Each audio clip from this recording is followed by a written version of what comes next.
इसीलिए आप देखें नबी करीम सल्लल्लाहु अलैहि वसल्लम ने औरत के चेहरे के पर्दे का हुक्म नहीं दिया था। आपने तो इस्तिस्ना फरमाया था। आपने फरमाया औरत का तमाम बदन छुपाने की चीज है सिवाय इसके और इसके और इसके। चेहरे को भी पर्दे से खाली रखा, हाथों को, पैरों को। लेकिन जब उलमाए मुताखिरीन ने देखा कि अब बिगाड़ पैदा हो गया है, अब औरतों के चेहरे पे नजर पड़ती है तो नौजवानों के दिल में इश्तियाल पैदा होता है। फेसबुक पर भी किसी को मेकअप में चुड़ैल को भी देख लेते हैं तो दिल हार जाते हैं उसके सामने। तो उन्होंने कहा कि भाई मुंह छुपाने का हुक्म दो वरना ये उम्मत तो गई हाथ से। तो उन्होंने चेहरे के पर्दे का हुक्म दिया। अब अल्लाह क्या फरमा रहा है, उलिल अम्री मिनकुम। और यहां नौजवानों थोड़ी सी बात मैं आपको अर्ज कर दूं, आपको गुमराह करने वाला ये कह सकता है अल्लाह के नबी ने तो चेहरे के पर्दे का हुक्म नहीं दिया और ये उलमा दे रहे हैं, ये क्या बात हो गई? क्या इनका हुक्म अल्लाह के नबी के हुक्म से ज्यादा हो गया? उसके जवाब में ये हदीस सुनाइएगा। नबी करीम सल्लल्लाहु अलैहि वसल्लम ने सहाबा किराम से इरशाद फरमाया, अल्लाह की बंदियों को मस्जिद में आने से ना रोको। सरकार के दौर में औरतें मस्जिद में आके नमाज, जुमा, ईदैन सरकार के साथ पढ़ती थी। दौर सिद्दीक अकबर में ऐसा होता रहा। लेकिन जब उमर फारूक रदी अल्लाह तआला अन्हु का दौर आया तो उमर फारूक ने औरतों से कहा, आप कोई मस्जिद में नहीं आएगी, घरों में नमाज पढ़ो। औरतें सईदा आयशा सिद्दीक़ा रदी अल्लाह तआला अन्हा के पास गईं कि देखिए उमर फारूक हमें मस्जिदों में आने से मना कर रहे हैं। मेरी वालिदा सईदा आयशा तय्यबा ताहिरा सिद्दीका मुज्तहिदा आलिमा, बहुत बड़ी फकीहा, हमारी वालिदा ने इरशाद फरमाया, उमर ने सही कहा है। अगर मेरे सरताज आज यहां मौजूद होते और जिस तरह जीनत इख्तियार करके औरतें अपने घर से बाहर निकल रही हैं आप भी मुलाहिजा कर लेते तो मेरे सरताज भी औरतों को मस्जिद में आने से रोक देते। नौजवानों समझ में आया? बज़ाहिर अल्लाह के नबी क्या फरमा रहे हैं, औरतों को मस्जिद में आने दो। उमर फारूक क्या कह रहे हैं, नहीं आने देंगे। बज़ाहिर टकराव है, लेकिन आपकी वालिदा ने मसला सॉल्व कर दिया कि कौलों के टकराव को ना देखो, सरकार का कौल अपनी जगह, लेकिन मिजाज रसूल को देखो, सोचे रसूल को देखो, फिक्रे रसूल को देखो। अगर मेरे हबीब आज यहां पर होते और औरतों के फैशन देखते, मेरे आका भी मना फरमा देते। ये उसूल है। लिहाजा मेरे आका ने अपने जमाने में औरतों के चेहरे का इस्तिस्ना फरमाया, क्योंकि आप उस जमाने के जो आवारागर्द शुआरा हैं, जो जमाने जहलियत के थे, उनके शेर देखें। अरब लोग औरत के जिस्म को देखते थे, चेहरे को नहीं। तो उनके अशार में उनके जिस्मों के औसाफ बयान हुए, उनके ऊपर शेर के शेर लिख दिए गए। चेहरे को वो नहीं इतने केयर करते। और हमारे दौर में कोई बुरके वाली भी जा रही हो ना, सिर्फ आंखें भी नजर आ रही हूं, तो भाई अपनी निगाहों की हिफाजत में उसको घर तक छोड़ कर आता है, इस उम्मीद पे शायद कभी ये थोड़ा सा ढलक जाए तो जियारत हो जाए। यूं देखेंगे, यूं, तो भाई तुझे नजर क्या आ रहा है बुरके के अंदर? लेकिन ठरक खत्म हो ना तब बात है ना, ठरक ही खत्म नहीं होती। और अपनी बहन को कोई जरा देख ले तो आंखें निकालने के लिए, क्या देख रहा है, मेरी बहन को देखता है, इधर तेरी आंखें फोड़ देता हूं। तो दूसरे की बहन बहन नहीं है।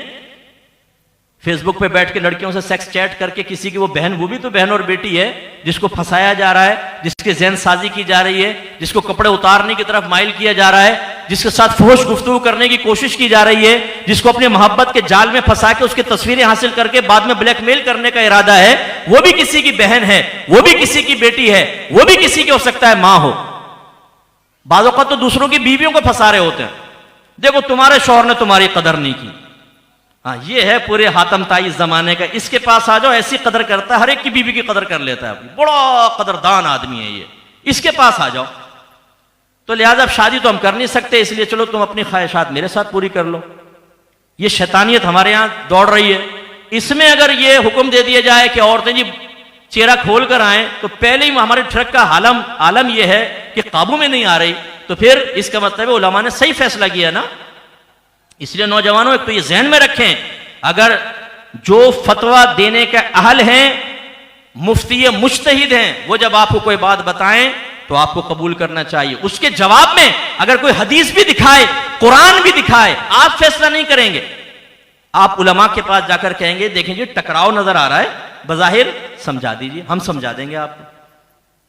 ये अच्छी तरह याद रखें, हम अहले सुन्नत नबी करीम सल्लल्लाहु अलैहि वसल्लम से सच्ची मोहब्बत रखने वाले, हमारे हर कौल, हर अमल, हर फेल और हम हमारी हर हरकत, हर खुल्क, हर अखलाक, जो कुछ भी है, ये सब कुरान और हदीस से साबित शुदा है। और जो साबित नहीं है हम खुद उसको बुरा कहते हैं। वो चाहे भी 12वीं के अंदर कोई करे, 11वीं में करे, मज़ारात पर करे, चाहे वो कहीं पर जाकर करे, गलत करेगा हम गलत कहेंगे। लेकिन अच्छी तरह याद रखें, हमारे उलमा को बेवकूफ नहीं है, ये बुद्धू नहीं है, ये कुरान और हदीस से दूर नहीं बैठे हुए। ये जब आपको कोई हुक्म बयान करते हैं तो सरे तस्लीम खम किया करें कि हमारे पास दलाइल होते हैं। अब मैंने जैसे आपको सिखा दिया, एक आदमी आपके पास आए, यार तुम औरतों को मना क्यों करते हो मस्जिद में आने से? देखो तुम्हारे नबी ने तो ये कहा है मस्जिद में आने दो। क्या कहेंगे आप जवाब में? तो वही जो सईदा आयशा ने फरमाया, भाई हमारी वालदा ने फरमाया। अब वो कहे इसका मतलब है तुम्हारी वालदा ने नबी करीम की मुखालफत की, फिर क्या समझाएंगे आप? जवाब देंगे ना, ये मुखालफत नहीं है, मिजाज रसूल की मुआफकत है। और फिर आप आखिर में जुमला कहेंगे कि बेटा ये तुम्हारे बस की बात नहीं, इल्म, जाओ गुल्ली डंडा खेलो, शावर निकलो, कंचे लो और जाके खेलो, ये तुम्हारे बस की बात नहीं है इल्मी गहराइयों में पढ़ना। उनको आराम से साइड में कर दीजिएगा। लेकिन हमारी हालत यह है कि चूंकि हमारे नौजवानों ने कुछ सीखा तो होता नहीं है। घर के अंदर नियाज हो रही है तो नियाज कर रहे हैं, जुमे की नमाज के बाद खड़े होकर सलातो सलाम पढ़ते देखा तो हाथ बांध के खड़े हो गए, 12वीं पे लाइटिंग करते हुए देखा, दलील मालूम नहीं, इसको इख्तियार कर लिया। अब अगर कोई एक भी एतराज करता है तो हमारे पास उसके जवाब नहीं होते। अच्छा, जवाब ना होने में हम अपना निकम्मापन महसूस नहीं करते कि हमने सीखा क्यों नहीं। हम अपने मसलक और मजहब के बारे में शुकूक में मुब्तला हो जाते हैं, हाँ यार हमारा मसलक ठीक नहीं है। अरे भाई, सीखा आपने नहीं, दलील कभी आपने नहीं देखी, तो कैसे आप कह सकते हैं? इसलिए याद रखें कि उलमा से, उलमाए हक्का से अपना राब्ता मजबूत रखें। हम जो आपको बात कहेंगे बिल्कुल परफेक्ट होगी, कुरान और हदीस के मुताबिक होगी।